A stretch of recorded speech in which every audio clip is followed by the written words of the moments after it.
अच्छा, वो दिन हमें पता नहीं है, वो तारीख, वो समय जिस समय हमारे शरीर का अंत होगा, कोई नहीं है। हमारे साथ जा सके ऐसा कोई नहीं है, कुछ नहीं है जो हमारे साथ जा सके। विवेकवान वही है जो परिणाम पर दृष्टि रखता है, मूर्ख वही है जो वर्तमान के भोग पर दृष्टि रखता है। ये महान ज्ञान समुद्र महात्मा श्रीपाद प्रबोधानंद जी महाराज कह रहे हैं, मुदितो अखिल सत्य संपदा। बड़े खुशी हो रहे हो, बहुत राग कर रहे हो, बहुत अभिमान कर रहे हो, ये सब काल छीन लेगा। फिर तुम्हारी केवल इनमें फंसी हुई ममता, आसक्ति युक्त कर्म की वृत्ति, वो संस्कार, वो स्वभाव आगे तुम्हारी दुर्गति कराएगा। इसलिए कह रहे हैं, रुदितो दैव कृतात्म भूतिता। प्रारब्धवशात बड़ी भोग सामग्री मिल जाए तो तुम्हारे भोगने के लिए नहीं है, वो भगवत प्राप्ति के लिए है। उचित तुम सेवन करो, धर्मयुक्त परिवार की सेवा में, समाज की सेवा में लगाओ।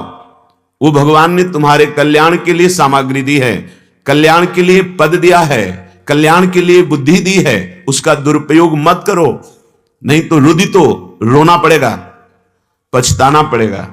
श्रीपाद कह रहे हैं, उदितो प्रणयिक राट परा विदितस्तुम भज राधिका वनम। हे भाई, राधा राधा राधा राधा अपनी जिह्वा से भज। अगर तुम में भजने की सामर्थ्य नहीं आ रही तो वृंदावन एक बार आ जाओ, यहां की रज में लोटो, यहां के रसिकों का संग करो। तुम्हारे वो आंतरिक मलिनता, आंतरिक पाप नष्ट हो जाएंगे और आपकी जिह्वा में वृंदावन की कृपा से, वृंदावन रस के प्रेमी रसिक महात्मा की कृपा से राधा राधा राधा ऐसा उच्चारण करने का सौभाग्य मिलेगा। और यही तुम्हारे साथ लोक परलोक में सदैव सुख प्रदान करेगा। यही परलोक सकल सुख पावत मेरी शोभैया कृष्ण गुण संचु। महाप्रभु हरिवंश चंद्र जी कहते हैं, यदि इस लोक में और परलोक में सुख पाना है तो एकमात्र प्रभु के लीला गुणों का गायन करो, श्रवण करो, नाम जप करो। श्री महामहिम सूरदास जी महाराज कह रहे हैं, बोरे मन रहे न अटल करी जान्यो। ए मन, तू हम सबको बार बार धोखा दे रहा है। ये भोग लो सुखी हो जाओगे, ये प्राप्त कर लो सुखी हो जाओगे। क्या तू ये जान गया है कि तेरा शरीर अविनाशी है, अटल है? अरे मूर्ख मन, तू विषयों के भोग के लिए पापाचरण की सलाह दे रहा है और किसी भी क्षण ये शरीर नष्ट होने वाला है। ये शरीर अविनाशी नहीं है, शरीर छूटेगा, जबरदस्ती मृत्यु तुमको शरीर से अलग कर देगी। ये बहुत काम की बात है। अगर ये बात तुम्हारे अंदर बैठ गई तो निर्भय हो जाओगे, परम सुखी हो जाओगे। शरीर को लेकर कभी कामना की पूर्ति हो ही नहीं सकती। शरीर राग छोड़ने वाला कभी कामी हो ही नहीं सकता। दोनों बात समझ लो।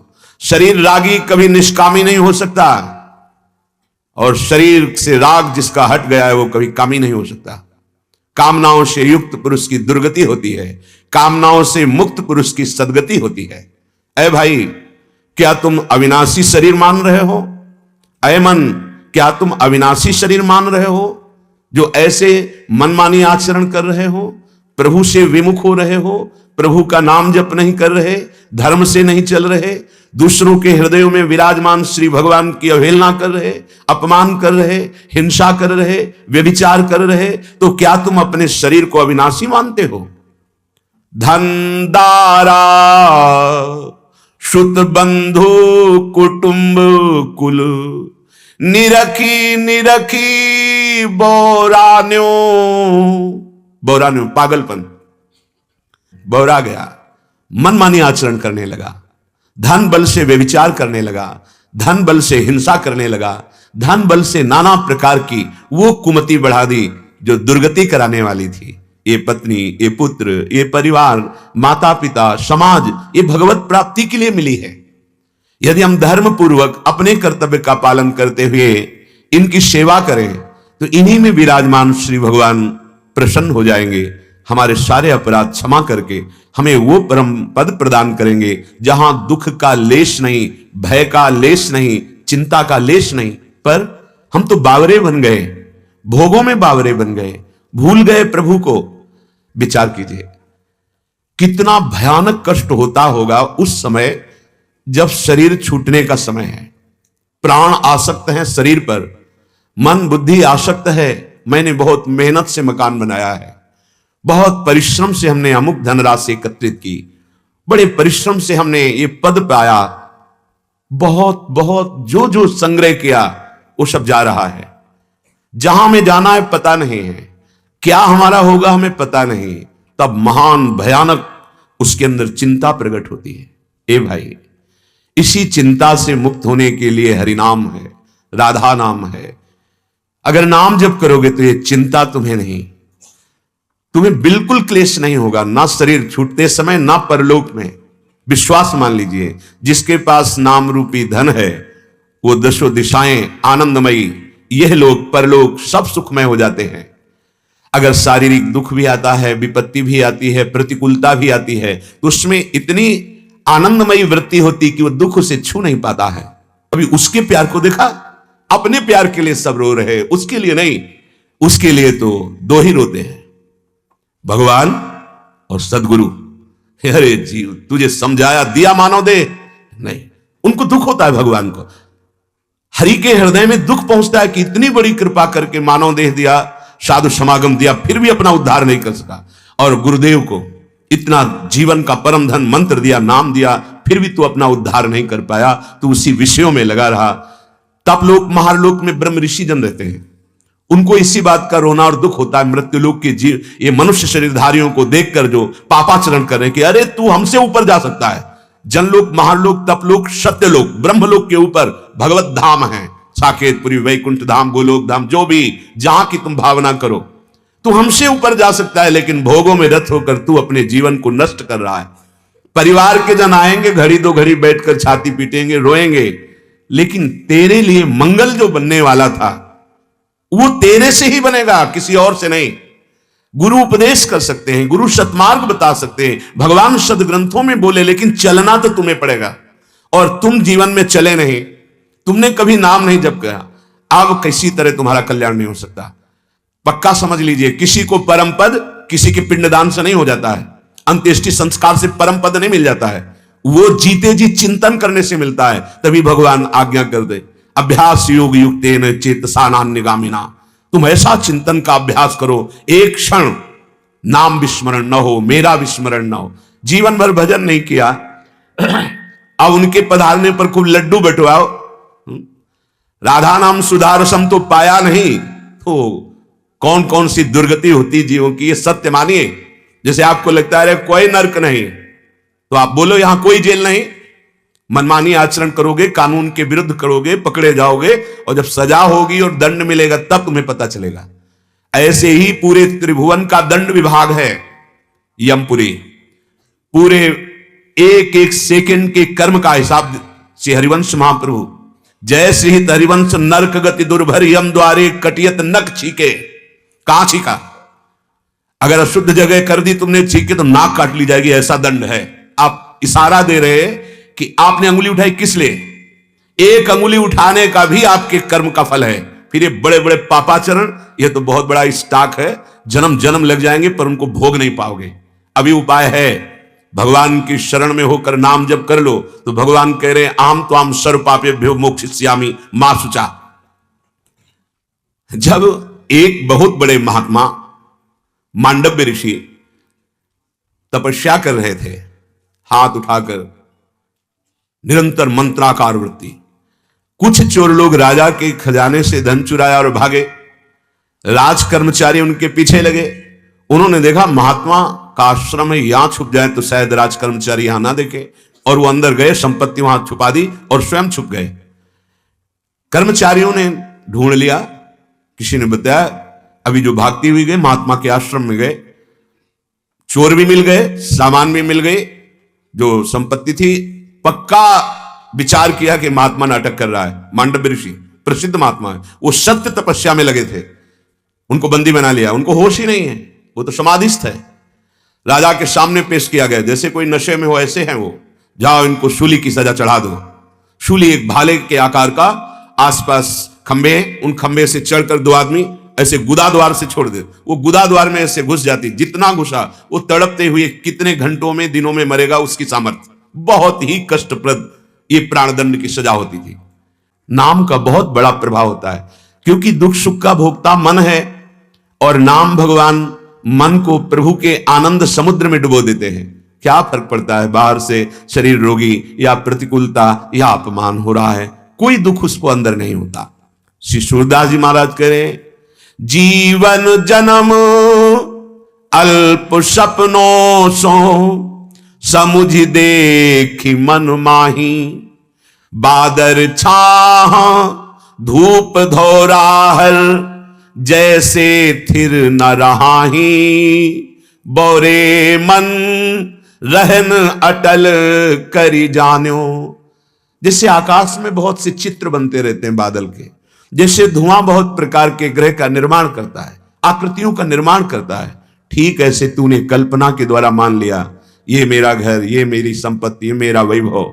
जैसे स्वप्न में हम बहुत धनवान या बहुत सुखी हो गए, जगने पर पता चला ना वो सुख सत्य था ना वो दुख सत्य था। ऐसे ही अभी तो मोह में सो रहे हो, जब जगोगे तो पता चलेगा ब्रह्म सत्यम जगन मिथ्या। काहे को इस स्वप्ने में पूरे जीवन को नष्ट कर रहे हो? अभी हम स्वप्न देख रहे हैं। मोह निशा सब सो अनिहारा, देखे स्वप्न अनेक प्रकारा, यही जग जामिनी जागे जोगी, परमार्थी प्रपंच वियोगी। वो योगी जो अपने चित्त को नाम में जोड़ रहा है, सतमार्ग में जोड़ रहा है, वही जगा हुआ माना जाता है।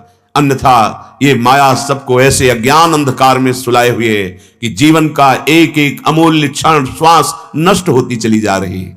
ये स्वप्न देख रहे हो, ये सत्य नहीं। कहां गए वो हमारे माता पिता प्रियजन? वो कह रहे थे मेरी जमीन, मेरा मकान, मेरे पुत्र, मेरा मेरा मेरा। सत्ता ही नहीं रह गई। ना पहले उस रूप की सत्ता थी, ना अब सत्ता है, बीच में भास रहा था। और सत्य सच्चिदानंद से विमुख होकर वो जीव अपने को पिता मान रहा था, स्वामी मान रहा था, वैभव का स्वामी मान रहा था। गया वो शरीर, गया वो नाम, गया वो रूप, गया, सत्ता ही नहीं रही। ऐसे तुम्हारी नहीं रहेगी। अगर सावधान नहीं हुए, भजन नहीं किया, तो तुम्हारी भी सत्ता नहीं रहेगी। तुम मान रहे हो केवल बड़े बड़े चक्रवर्ती सम्राट इतिहास में लिखे रह गए, कुछ नहीं। वो जीव जो अभी सम्राट है आचरणहीन हो गया तो नाली का कीड़ा बन सकता है, वो सुअर बन सकता है, वो प्रेत बन सकता है। कर्म का बहुत बड़ा प्रबल रूप है। जो हमने अभी कर्म किया वो अंतर्धान हो गया, तुम्हारे पीछे लगा है। समय आने दो, वो तुम्हें नष्ट कर देगा तुम्हारा कर्म। आज जो तुम नाम जप कर रहे हो, आज जो भगवत मार्ग में चल रहे हो सकता है वर्तमान की परिस्थिति तुम्हारी विपरीत हो, दुखद हो, कोई तुम्हें साथ ना दे रहा हो, लेकिन ये नाम तुम्हारे पीछे पड़ गया। अब तुम्हें सच्चिदानंद सुख में डुबो के रहेगा। जब असत्कर्म तुम्हें दंड दे के रहता है तो ये सत्कर्म कैसे नष्ट हो सकता है? ये तो अविनाशी है, ये तो तुम्हें सच्चिदानंद से मिला के छोड़ेगा। इसलिए समस्त कर्तव्यों का फल है प्रभु के चरणारविंद की रति हो जाना। उस रति का स्वरूप है एक क्षण भी नाम का विस्मरण ना होना। सूरदास जी कह रहे हैं, बहुत गर्व कर रहे हो अपने शरीर पर, अपनी पत्नी पर, अपने पुत्र पर, अपने परिवार पर। जब लगी डोलत बोलत चितवत तो धनदारा है तेरे, निकसत हंस प्रेत कही तजी है को नयावत नेरे। बहुत छाती तान के चल रहे, ये मेरा, ये मेरा, ये मेरा। पता नहीं किस क्षण निकल जाए हंस। दुनिया में लाखों का मेला जुड़ा, ये हंसा जब जब उड़ा तो अकेला उड़ा। जहां इससे वो हंस निकला भगवदंश, तो जो सब कह रहे थे ना कि मेरे पति, मेरी पत्नी, मेरा पुत्र, मेरा मेरा, अब उस कमरे में जाने से डर लगेगा जिसमें वो शरीर है। आप विचार करो, तुम्हें तो जानता था नहीं कोई, तुम्हारे शरीर से संबंध माने था, लेकिन जब तुम अंतर्धान हो गए तो तुम्हारे शरीर को कोई प्यार नहीं करता। और जो आपके प्रियजन हैं, मित्रजन हैं, जल्दी ले चलो, कहां फूंकने, आग लगाने या तो गाड़ देने। मूरख मुग्ध अजान मूढ़मती, नाही को तेरो, जो को तेरो हितकारी सो कहे काणी सवेरो, जिसे तुम मित्र कहते थे, जिसे तुम प्राण प्रिय अपना संबंधी कहते थे, वही कहते हैं ए भाई समय मत लगाओ, जल्दी विमान पे बांधो और इसको ले चलो, हटाओ इसको यहां से। जिस शरीर के लिए तुमने पापाचरण किए, जिस परिवार के लिए तुमने अधर्म किया, वो कोई तुम्हारा नहीं हुआ। श्री देवर्षि नारद जी कहते भगवान की विषय संबंधी जो वृत्ति, नाम रूप लीला सेवा भक्तजन भक्त चरित, ये भगवत विषय है। इनमें जो हमारी चित्त वृत्ति का निरंतर तैल धारावत लगना है, वो दो बातों के त्याग से लगेगा। तत्व विषय त्यागात संगत त्यागात च। जो धर्मयुक्त विषय है भगवत समर्पित करके प्रसाद रूप ग्रहण करो, कभी नहीं फंसोगे। देखो बहुत सुंदर परिपाटी चली आ रही थी पूर्व में, अब तो बड़ा उसका व्यतिक्रम हो चुका है। कन्या और वर जब पूरे गांव के देवी देवताओं की पूजा कर लेंगे, गुरुजनों का आशीर्वाद प्राप्त कर लेंगे, तब वो पाणी ग्रहण करने के बाद भी पूरी सेवा, सबका आशीर्वाद, ब्राह्मणों को, परिवार को नमन करने के बाद वो गृहस्थ धर्म में उतरते थे। क्या हुआ? ये भगवत प्रसाद रूप जीवन बना। अभी नई अवस्था है, ना धर्म से मतलब है, ना शास्त्र से मतलब है, और आप गंदे आचरणों में उतर गए, ये विषय आपका सर्वनाश कर देंगे। ये केवल भगवत सेवा के लिए, सृष्टि संचालन के लिए विधान बनाया गया है। तुम भगवान के अंश हो, तुम प्रकृति के भोग से कभी सुखी नहीं हो सकते। देख लो, सब बैठे हो, सब कोई विरक्त ही तो नहीं है ना। एकमात्र परमात्म सुख की मांग सबके हृदय में है, पर अज्ञान के कारण, उस परमात्म सुख की दिशा को ना जानने के कारण, उस शरीरों के भोग में, नाना प्रकार की वस्तुओं के भोग में, दृश्य में, श्रवण करने में, सूंघने में, छूने में, इसी में पूरा जन्म नष्ट कर देते हैं। तत्व विषय त्यागात, वही विषय स्वीकार करो जो धर्मयुक्त है। अधर्मयुक्त विषय जहर से भी ज्यादा भयावह है। जहर तो एक शरीर नष्ट करेगा, विषय करोड़ों जन्म तक उस संस्कार तुम्हें नष्ट करता रहेगा, जब तक भगवत प्राप्ति नहीं होगी। देख लो, आज आप पहली बार नहीं जन्म हुआ, जब से सृष्टि हुई तब से तुम इसी चक्र में भ्रमित हो रहे हो। वही दुर्वासना मम सदा परिकर्षयन्ति, वो दुर्वासना खींच रही है। इसलिए यहां कह रहे हैं विषयान ध्यायतस् चित्तम विषयेषु विसज्जते। जब तुम अंदर से विषयों का चिंतन करते हो तो तुम्हारा मन विषयमय हो जाता है, इसीलिए तुम्हें विषय में सुख लग रहा है, अन्यथा नहीं। उदाहरण दिया कि जैसे कुत्ता सूखी हड्डी को उठा के भागता है एकांत में, कहीं कि दूसरा कुत्ता के हमारे सुख को न छीन ले, और जब उसे चबाने की कोशिश करता है तो उसी के गल्फरों से उसमें रक्त दिखाई देता है, उसको आनंद का अनुभव होता है कि इससे बड़ा सुख मिल रहा। ठीक ऐसे ही आप अपनी जीवनी शक्ति का नाश करते हैं, और आपने विषय चिंतन अंदर से किया है, इसके कारण आपको माया जनित भोगों में सुख मिल रहा है, अन्यथा है ही नहीं। जब सच्चिदानंद जगत गुरु भगवान श्री कृष्ण कह रहे हैं दुखालयम अशाश्वतम, तो तुम्हें कैसे सुख का अनुभव हो रहा है? जब भगवान कह रहे हैं त्यागाच्छांतिरनंतरम, इन विषयों के त्याग से शांति का अनुभव होता है, तो तुम अनुभव कर रहे हो विषयों के भोग से शांति का अनुभव, तो तुम्हारी बुद्धि विपरीत हो गई है। दूसरा, संगत त्यागाच्च, संग त्याग। भगवत मार्ग के पथ में कदम रखने के पहले दो बातें सदैव याद कर ले। अंदर की वृत्ति का संग वही जो ठीक है, और बाहर के व्यक्ति का संग वही जो ठीक है। क्या ठीक है? हमारी धर्म वृत्ति बढ़े, हमारा नाम जब बढ़े, हमारा सत्मार्ग बढ़े, वो बाहर का व्यक्ति हमारा मित्र है। हमें कुमार्गगामी बना दे, हमें नाना प्रकार की कुचिंताओं वाले कृत्य करवा दे, वो हमारा शत्रु है। अंदर की वृत्ति और बाहर के व्यक्ति दोनों कुसंग हैं और दोनों सत्संग हैं। यदि अंदर की वृत्ति शास्त्र सम्मत है तो स्वीकार करो, बाहर का व्यक्ति शास्त्र सम्मत हमें शिक्षा दे रहा है तो स्वीकार करो, अन्यथा संगत त्यागाच, बाहर और भीतर दोनों, अंदर की वृत्ति का त्याग और बाहर के व्यक्ति के संग का त्याग। बोले तो बहुत कठिन है, कैसे करें? साधु पुरुषन सेवन सदा साधु पुरुषन, गोकर्ण जी, तुम्हें ढूंढना नहीं पड़ेगा।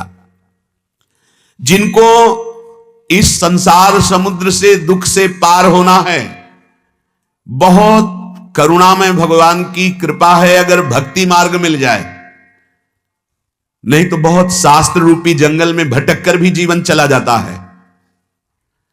70 वर्ष की अवस्था है, अभी यह निश्चय नहीं हो पाया कि मैं चलूं किधर। वैराग्य का वेश है, पूरा जीवन हो गया, और हर योग का वर्णन कर रहे हैं। सांख्य योग तो उनसे सुन लो, अष्टांग योग तो उनसे सुन लो, सब योग। लेकिन चौराहे पे खड़े अभी तक ये निर्णय नहीं हो पाया कि चलना क्या है, किधर चलना है। हमें तो लगता है कि किसी एक मार्ग में यदि धीरे धीरे कदम बढ़ा लो और किसी और मार्ग का ज्ञान ना हो तो लक्ष्य को प्राप्त हो जाओगे। सब मार्गों का ज्ञान है, चले एक भी नहीं तो फायदा क्या हुआ। इसीलिए यहां कह रहे हैं वो बड़े कृपा पात्र जन हैं जिनको भगवान की भक्ति का मार्ग मिल गया। इतने बड़े तपस्वी, तितली की गुदा में कांटा डाला तो उसको मिटा नहीं पाए, और सरकार कह रहे हैं हम सर्व पापेभ्यो मोक्षयिष्यामि मा शुचा, इन्हीं के हाथ में है। कोटि विप्र बद लागे जाहू, शब्द याद करो कितनी कृपा इसमें है।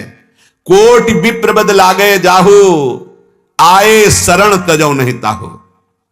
जो नर होए चराचर द्रोही, आवे सभय शरण तकी मोही। जो सभी आवा सरनाई, रखियो ताहि प्राण की नाई। मान लो बहुत सुलभ सहज कृपा का मार्ग है भक्ति मार्ग। देवर्षि नारद जी कह रहे हैं भक्ति मार्ग में अखंड भजन ही प्रधान है। जो मनुष्य ऐसा सोचता है कि हम दान पुण्य से संसार सागर से मुक्त हो जाएंगे, ये बहुत अज्ञान बैठा हुआ है। गोस्वामी जी कह रहे हैं बारी मथे घृत होए बरु, सिकता ते बरु तेल। शब्द सुनिए, बिनु हरि भजन न भवतरी, यह सिद्धांत अपेल। जल के मंथन करने से भले घी निकल आवे, बालू के पेरने से भले तेल निकल आवे, असंभव। अगर असंभव भी संभव हो जाए तो भी बात सुन लो, बिना नाम जप किए तुम इस भाव समुद्र से पार नहीं हो सकते, कुछ भी कर लो। ये बहुत सुलझी हुई बात है। विनिश्चितम बदामिते न अन्यथा वचांस में हरिम भजन्ति नरा। यदि नाम जप नहीं किया तो तुम्हारा दान पुण्य, ये तीर्थ याटन, ये तुम्हें भगवत प्राप्ति नहीं करा पाएगा, इस भाव समुद्र से नहीं पार करा। गोस्वामी जी बहुत सुलझे हुए महापुरुष, बहुत ऊंची स्थिति के महापुरुष। वो कह रहे ब्रह्म ज्ञान बिन नारि नर, करे न दूसरी बात। कौड़ी लागी लोभवश, करे विप्र गुरु घात। बिना हरि की शरण हुए भजन की बुद्धि शुद्ध नहीं होती। कोई बिरला ऐसा होता है जो ब्रह्मबोध होता है, नहीं शास्त्र का ज्ञान तो है, बहुतों को देखा है। तर्क विवाद वार्ता ऐसी कि ओहो स्थिति शून्य पे कुछ नहीं आता, प्रणव जप रहे, नाम जप रहे, भारी स्थिति को प्राप्त है। बात समझो, गोस्वामी जी कह रहे सब शास्त्रों का एक मत है, यदि तुम्हारा अंतर का चिंतन भगवत तत्व पे नहीं तो बाहरी क्रियाओं से भगवत प्राप्ति होने वाली नहीं। बाहरी क्रियाओं का फल है अंतर्मुख होकर एकश्चरण चित्त अनंत ही से तुम सदैव एकांत में वास करो, अर्थात हृदय में, और अपने चित्त को आराध्य देव में लगाओ। जितना जितना नाम जप होता जाएगा उतना उतना गंदे भोगों से वैराग्य होता जाएगा। उपासक ध्यान से सुन ले, यदि नाम जप नहीं कर रहे हो तो रोते रहोगे, हम नहीं जी सकते, हम नहीं चल सकते। नाम जप करो तो आप क्या औरों को भी घसीट के ले जाओगे। सतरति सतरति सा लोकान